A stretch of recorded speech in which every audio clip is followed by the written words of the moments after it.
Условия для всех участников конкурса равны. Принимаются журналистские материалы, опубликованные на абхазском и русском языках в республиканских, городских, районных и независимых печатных изданиях, а также прошедшие в эфир на радио и телевидении.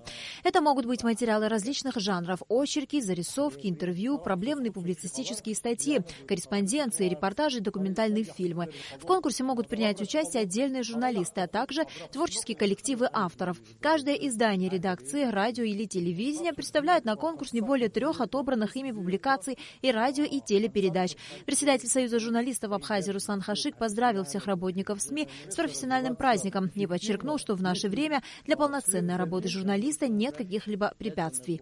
Абхазская журналистика прошла за этот период такой исторический путь. Не всегда абхазский журналист имел возможность писать,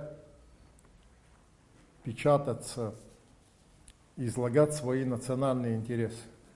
Были 30-е страшные годы, были другой период. Не всегда советский период создавал все условия, чтобы абхазская журналистика соответствовала абхазским национальному духу, проблемы национально-освободительной борьбы. Сейчас мы с вами, абхазские журналисты, работаем очень ответственное, историческое, счастливое время, когда мы вместе со своим народом строим свое государство. Конкурсные материалы должны соответствовать заявленной теме. Уровень журналистского мастерства будет оценивать профессиональное жюри. Учреждаются 3 премии. Первая в размере 20 тысяч рублей, 2 вторые по 15 тысяч рублей, 2 третьи по 10 тысяч рублей. Жюри не принимает к рассмотрению материалы от средств массовой информации, не зарегистрированы в Министерстве юстиции Абхазии.